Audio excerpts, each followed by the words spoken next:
عبداللہ ابن مسعود رضی اللہ تعالیٰ عنہ سے مروی ہے کہ رسول اللہ نے فرمایا، جنت میں آخر میں داخل ہونے والا شخص جو ہوگا، کبھی وہ اٹھ کر چلنے لگے گا، کبھی وہ منہ کے بل گرے گا، کبھی اسے آگ لپیٹ لے گی۔ پھر جب وہ آگ سے نکل آئے گا تو اس کی طرف دیکھے گا اور کہے گا، بابرکت ہے وہ ذات جس نے مجھے تم سے نجات دی۔ اللہ تعالیٰ نے مجھے ایسی چیز نعمت عطا کی ہے جو اول و آخر کسی کو نہیں دی ہوگی۔ اس کے لیے ایک درخت دکھائی دے گا، وہ کہے گا، اے میرے رب، مجھے اس درخت کے نزدیک کر دے، میں اس کا سایہ حاصل کر سکوں اور اس کے پانی میں سے چند گھونٹ پی لوں۔ اللہ عز و جل فرمائے گا، اے ابن آدم، ممکن ہے میں تمہارا یہ مطالبہ پورا کر دوں تو تم اس کے علاوہ کسی اور چیز کا مطالبہ کر دو۔ وہ کہے گا، نہیں اے رب، اور عہد کرے گا کہ اس کے علاوہ کوئی اور مطالبہ نہیں کروں گا، اور اس کا رب اس کا عذر قبول کر لے گا، کیونکہ وہ دیکھے گا کہ اس سے صبر نہیں ہو رہا۔ اللہ اسے اس درخت کے قریب کر دے گا، وہ اس کا سایہ حاصل کرے گا اور اس کا پانی پیے گا۔ پھر اسے ایک دوسرا درخت دکھائی دے گا جو اس سے بھی بہتر ہوگا، وہ کہے گا، اے میرے رب، مجھے اس کے قریب کر دے تاکہ میں اس کا پانی پی سکوں اور اس کے سائے سے لطف اندوز ہو سکوں، میں اس کے علاوہ تجھ سے کوئی اور مطالبہ نہیں کروں گا۔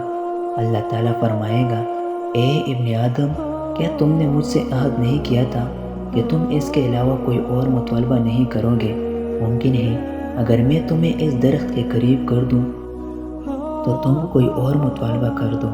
وہ عہد کرے گا کہ اس کے علاوہ کوئی اور مطالبہ نہیں کرے گا، اور اس کا رب اس کا عذر قبول کر لے گا، کیونکہ اللہ تعالیٰ دیکھے گا کہ اسے صبر نہیں آ رہا۔ اللہ تعالیٰ اسے اس درخت کے قریب کر دے گا، وہ اس کے سائے سے لطف اندوز ہوگا اور اس کا پانی پیے گا۔ پھر جنت کے دروازے کے پاس ایک اور درخت دکھائی دے گا جو پہلے دونوں درختوں سے زیادہ خوبصورت ہوگا۔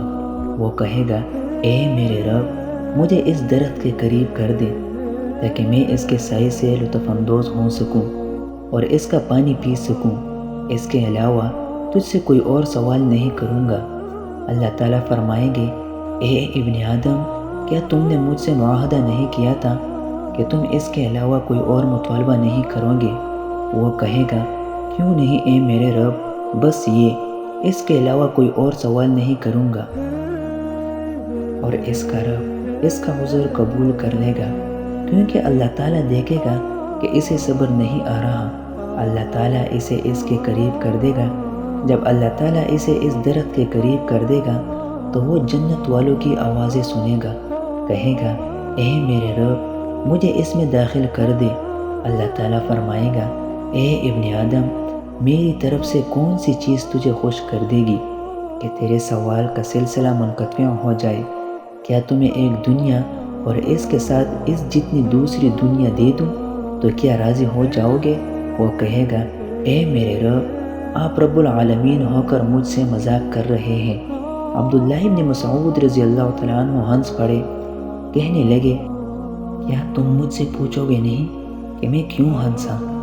لوگوں نے پوچھا، آپ کیوں ہنسے؟ عبداللہ ابن مسعود رضی اللہ تعالیٰ عنہ نے کہا، رسول اللہ صلی اللہ علیہ وآلہ وسلم بھی اسی طرح ہنسے تھے۔ لوگوں نے کہا، اے اللہ کے رسول صلی اللہ علیہ وآلہ وسلم، آپ کیوں ہنسے؟ آپ صلی اللہ علیہ وآلہ وسلم نے فرمایا، اللہ رب العالمین کے ہنسنے کی وجہ سے جب اس نے کہا، کیا آپ رب العالمین ہو کر مذاق کر رہے ہیں؟ اللہ تعالیٰ فرمائے گا، میں تم سے مذاق نہیں کر رہا، لیکن جو میں چاہتا ہوں اس پر قادر ہوں۔